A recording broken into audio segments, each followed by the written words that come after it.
Skinamarink-a-dink-a-dink, Skinamarink-a-doo. I watched it last night, and I'll go ahead and just say full spoilers for the entire film. I actually thought about doing the video right after I saw the movie, but it was like 1:30 in the morning. I was like, I don't really want to do it now, and it's like almost 9, but I still feel really tired. So I apologize if I seem a little under energy, I guess. And if I'm just like yawning and shit, because I am still tired. But I want to go ahead and talk about the movie while it's still fresh. There was a part of me that was like, maybe I should have some time to sleep on it. And I literally have. And I feel like I know how I feel about the movie. Like, that feels pretty locked in.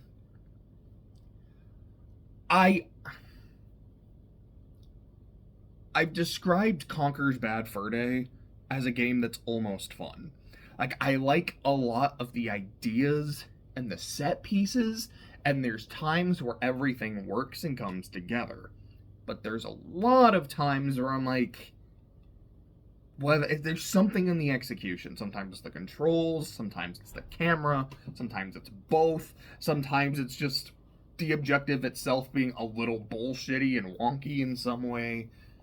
But oftentimes, it's that close to being fun, but just not quite.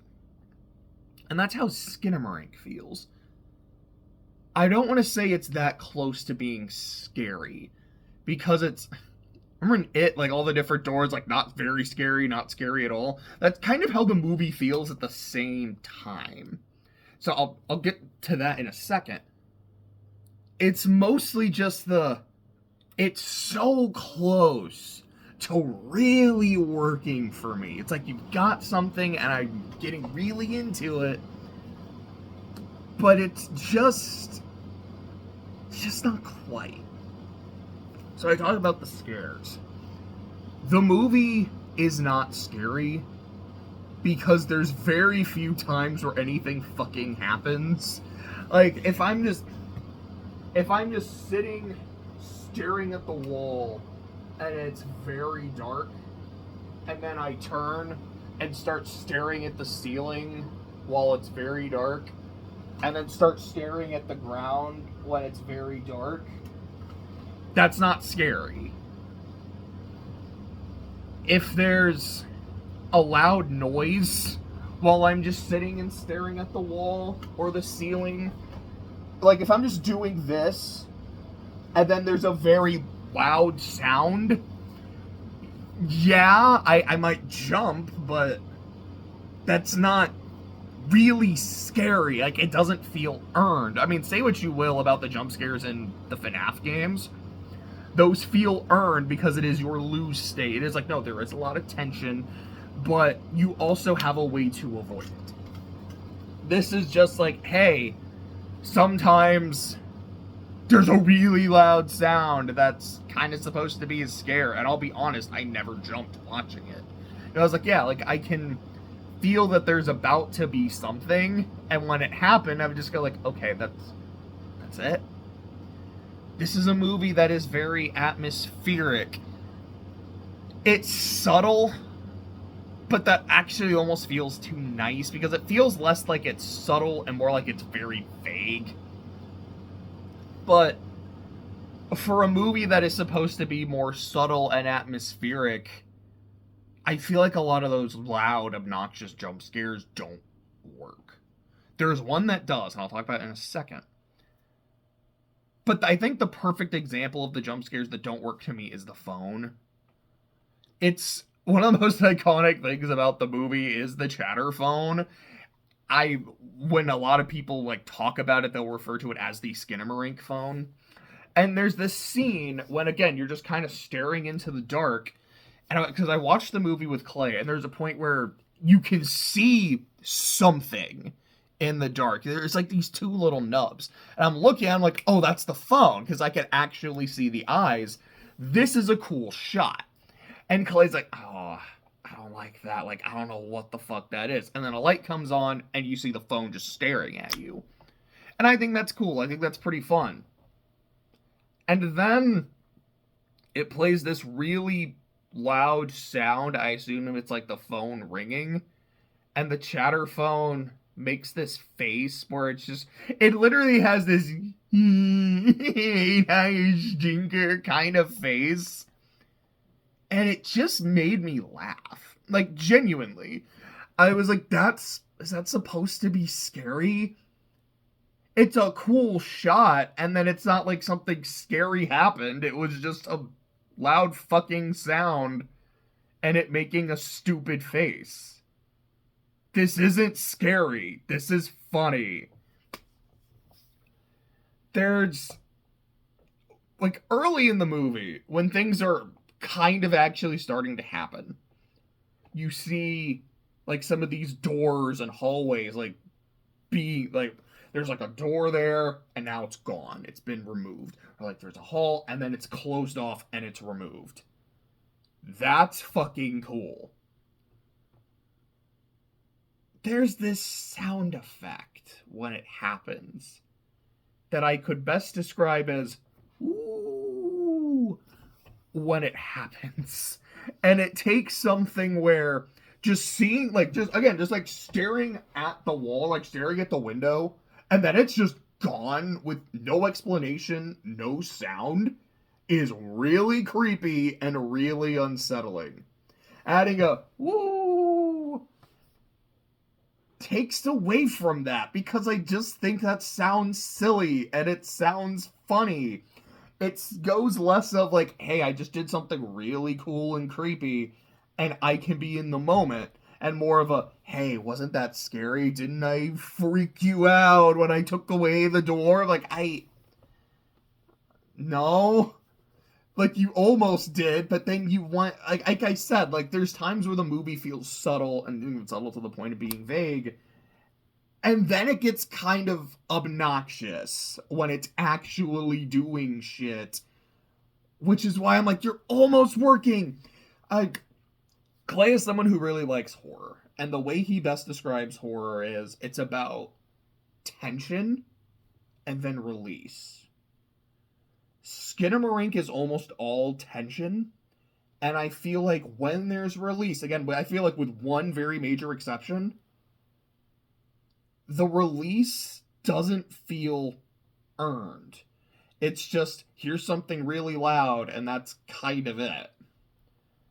The one exception for me, and I said earlier there's full spoilers, is when Kaylee loses her face.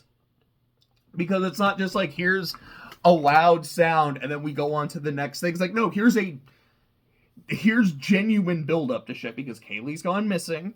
Kevin is going up the stairs to look for her, and then he sees his sister, and then you actually see her face and see there's no mouth, there's no eyes. Okay, we were building up to something with Kaylee, we get it, and I think there was, like, a bit of a, like, kind of loud sound. Maybe there wasn't, but even still, I felt like it wasn't just, here's a loud jump scare for whatever. Like, no, here's something that's actually relevant to the story, whatever the hell the story is. And I like that. My favorite scene in the movie, like, bar none, no question, is a voice is telling Kaylee to go upstairs, and she goes upstairs. She looks in the parents' room because the parents aren't there, but there is someone in there. And she's told to look under the bed. She goes to the room, she looks under the bed, there's nothing there. And she raises her head, and there's a pair of legs. Not like completely cut off or anything, but it's implied like, okay, this is her dad now just standing beside her. Like, oh, that wasn't there before. That's creepy. I like that. Then, look under the bed. She looks under the bed. When she lifts her head, the dad isn't there. But on the other side of the bed is her mom, and her mom's not looking at her. And earlier, there's a bit when Kevin and Kaylee are talking, and he's like, hey. He says something about mom crying, and then Kaylee just says, I don't want to talk about mom. And now she's alone with mom, who's not looking at her. And then mom just saying, like, Kaylee, your father and I love you and Kevin very much. I need you to be a good girl and close your eyes. Then the film goes completely dark, as opposed to it being usually just super dark. Let's talk about that in a bit too. And then Kaylee opens her eyes, and then as her, I think it's when her eyes are closed, you just hear this sound of like bones snapping, and it sounds really fucking violent. And then Kaylee screams and runs downstairs. It's actually a genuinely creepy moment. Like, there is tension, there is release, there is shit happening, but it still feels very subtle and atmospheric.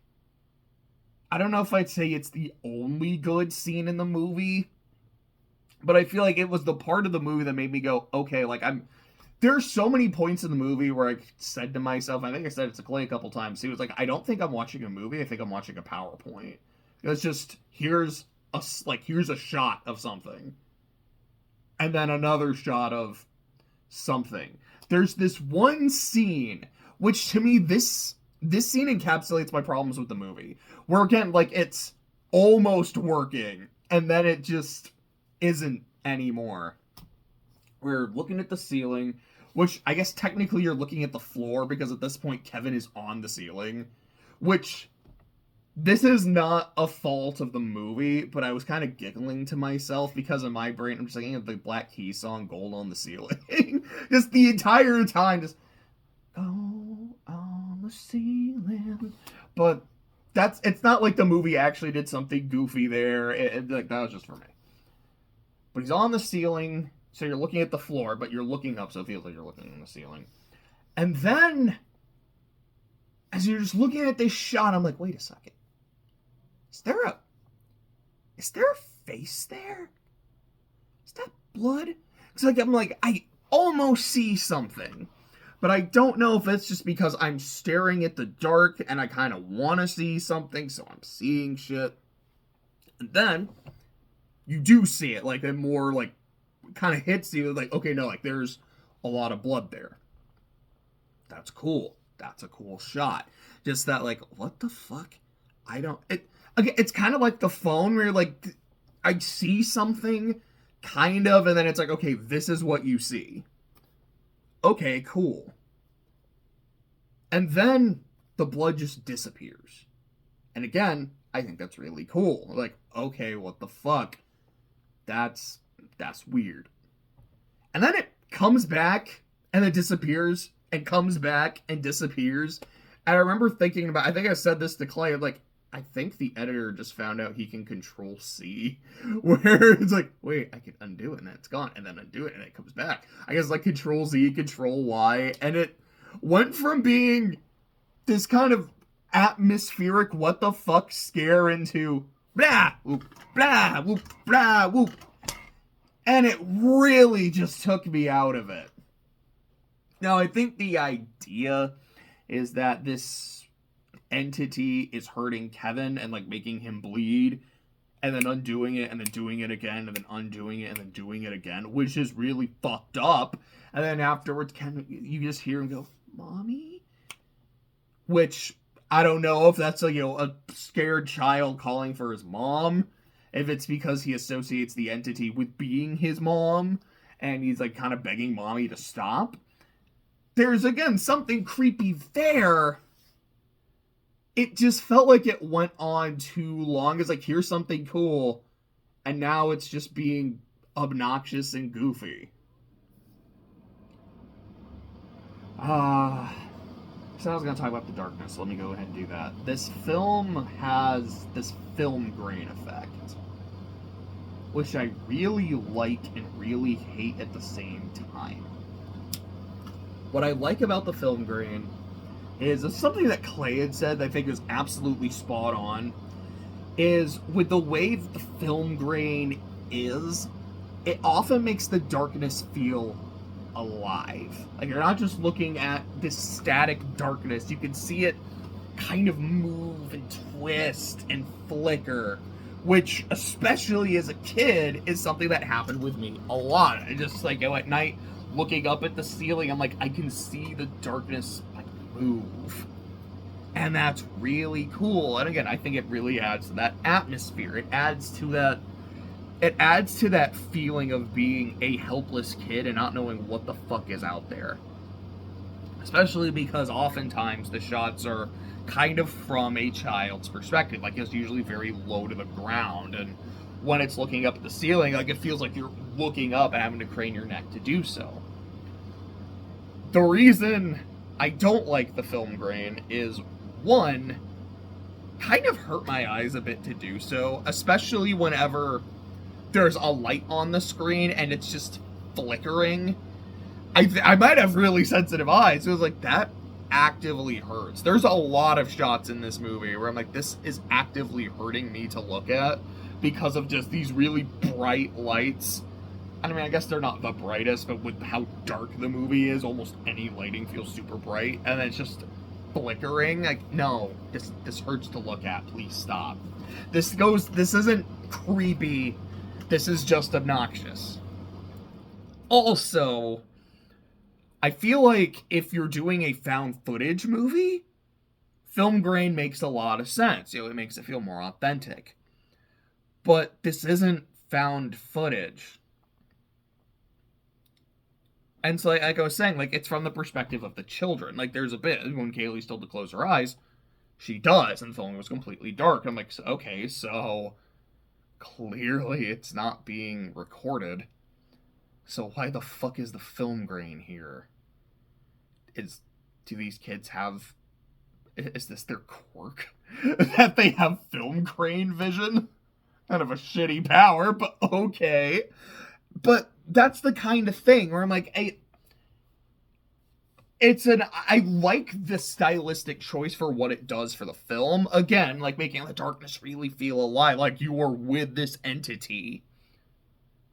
But if you're gonna do that, I feel like it should make sense and this is generally not something I really care about. I think I heard about this with Lord of the Rings. I don't know if this is something Jackson said, or it might have been like Viggo Mortensen or someone, but someone involved in the production was talking about, I think it's like the lighting. It's like, like, hey, sometimes in these scenes, like, where's the light coming from? It's like, dude, who cares? We're just trying to show everything in the scene. Like, like when the music is playing, you don't really question where the music's coming from. And I mean, I get that.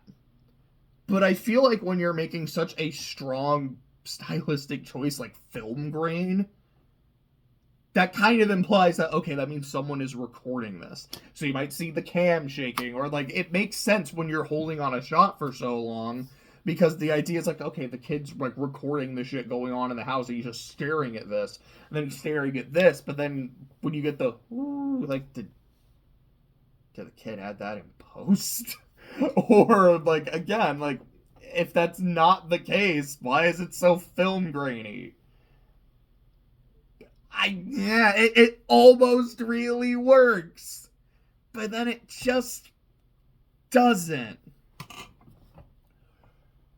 There is this other bit when Kevin is... Oh, by the way, speaking of things in the movie that are really fucking inconsistent, there's time... So the dialogue is really hard to hear because it's very quiet. Sometimes there's subtitles, which is really helpful because I don't know what the hell is being said. Other times, there's no subtitles, and I have no idea what the hell is being said. And just, if you're gonna add subtitles because of how quiet the dialogue is, just do it the entire movie, because I know there's shit I missed. And if you want to say it's like, if it's for something like when the entity is talking, there are no subtitles to make it even harder to understand, I'd respect that. But there are subtitles when the entity talks. There's like, every character, I think, has subtitles at some point, and then at other points just doesn't. And it's it's another thing that just takes me out of the experience, because I'm thinking, A, okay, what the hell did that person say? I don't know. And two, why didn't you just tell me like you've done with everyone else? In terms of the story, so your basic plot. two kids are trapped in a house, and the reason they are trapped is because the doors and windows have all been removed. At one point, like, even the toilet. And there is this entity doing it. It is talking to them. It tells Haley to go upstairs. Tells Kevin, like, at points to do shit. And you don't know what it is or why it's doing it. At one point, it even tells Kevin, like, the reason I did that to Kaylee is because she disobeyed me. So, like, this is her punishment. She said she wanted her mom and dad, so I took her mouth away. There's a point where Kevin is on the phone with 911 and is trying to call for help, and then the entity turns the phone into the chatter phone. And I think that's actually really cool. There's a part where it tells Kevin, like, take a knife and put it in your eye. And then you hear Kevin scream afterwards. So that is stuff that I like. Which, again, sounds really bad. It's like, yeah, the 4-year-old stabbed himself in the eye. Hell yeah! I mean, it's like, it's... Okay, you can feel the being a powerless child and not knowing what the fuck is going on. Like, there's something in the house that's trying to hurt you. It's dark, and you're not safe in your own home. Good shit. I think I heard the creators say that it's like there is a, like, I have a full, like, thing on what the movie is. I'm not gonna release it, which, sure, like, if you don't want to, you don't want to. But apparently it's like a kind of an adaptation of Hansel and Gretel. Which, before I get into that, the reason I was really interested in this movie is I heard it's kind of an adaptation of House of Leaves, or at least the Vincent record. And I can see it, and one thing I think is super neat, I don't know if this is intentional or just a weird coincidence, but oftentimes with the lighting, the house looks very blue. And I'm like, okay, the house has been blue. I get that. I actually, again, I don't know if that's intentional or not, but I think that's really fucking cool. But when it comes to being Hansel and Gretel, especially with the fact that their dad has abandoned them, because we don't know what happened to the dad, if he like went out. But I don't think so, because I think it was just super late. Like, if the entity just took him, or whatever. But the dad is not helping you. There's that bit when Kaylee is like, I don't want to talk about mom, implying that there's something that went on. Whether it's that mom died, mom is sick, mom, they got divorced, maybe mom is abusive. Which, in a way, in kind of both ways, depending on which version of Hansel and Gretel you're reading, is very fitting. In some versions of the story, there is no stepmother. It is just, no, it's the mom. That I think, like, the original versions, it was straight up the mom saying, no, we gotta get rid of these fucking kids. And other versions, so, like, abusive mom, there you go. If it's, mom is gone, like, she's sick, yeah. If the stepmother is the entity, is the problem, mom is dead, mom is missing, it's very fitting. When I was a kid, I had always interpreted that the witch and the stepmom were the same person. Because it was always weird to me that, wait, so they kill the witch and then the stepmom is just conveniently dead? No, that's gotta be the same person. It's like, like the stepmom is trying to get rid of the kids, so she does it in kind of her other guise. And I can kind of see that maybe that's what's going on with the mom. Again, when Kevin's calling out for mommy after the blood, no, is that a scared child calling out for his mom, or is that him begging his mom to stop hurting him? Kaylee, when she goes into the room, sees her mom. And her mom tells her, like, hey, close your eyes. Like, her mom is telling her things to do, and then later, the entity is saying, hey, Kaylee disobeyed me. That sounds like an authoritarian parent. And not to say that, like, disciplining your kids is always, like, super authoritarian, but, like, she disobeyed me, so I ripped out her mouth. Sounds like an abusive fucking parent. So I don't know if, like, the mom died and then kind of came back to the house as this entity. That's, I think, kind of where I'm leaning toward. And it's like, hey, like, I love you all very much. I want to be a family. Dad didn't fit into my plans, so he's gone. It's just me and my kids. One of the kids didn't want to play along. She didn't listen to me. You know, she said she wanted to be with her mother and father. She doesn't need her father because she has me. So I took away her mouth. I took away her eye. You're not gonna disobey me, right, Kevin? Like, I just want to play. And then it'll, like, it's like fucking with the toys and shit, and I can see that. I think that's genuinely, like, a pretty interesting idea. Whether you want to go, like, full into it, or you do just kind of want to keep it subtle, vague. I want to. I really want to like it. This movie's also 100 minutes. And in a movie where at times the film grain and the flickering can kind of hurt my eyes, and the, like, flickering lights really hurt my eyes, and the few moments of release generally feel more obnoxious than actually earned, and there's a lot of static shots that, again, just kind of feel like I'm watching a PowerPoint. 100 minutes is way too fucking long. This is like a perfect 70-minute movie. If you were to trim like 10 to 20, I think it'd be really good. Maybe 30 is a bit much, I'll admit that. But I think you could probably make it work. Again, maybe 75 to 80 is probably the golden area for this movie. And it just goes way beyond that. And I don't want to say, like, I feel like my time was wasted watching it. But I feel like that time... I don't want to say that time could have been better spent doing something else. But I feel like a shorter, I guess more efficient movie would have made my time feel like it was better spent. I don't have any notes. I'm just like, let's talk about this. Like I said, it's... My energy isn't where it usually is. I'm very tired. These thoughts are very scatterbrained. It's just like, what is some of the shit that I want to talk about that's in my head from the film? I think that's it. I almost really like it. To me, this is the definition of a B tier film.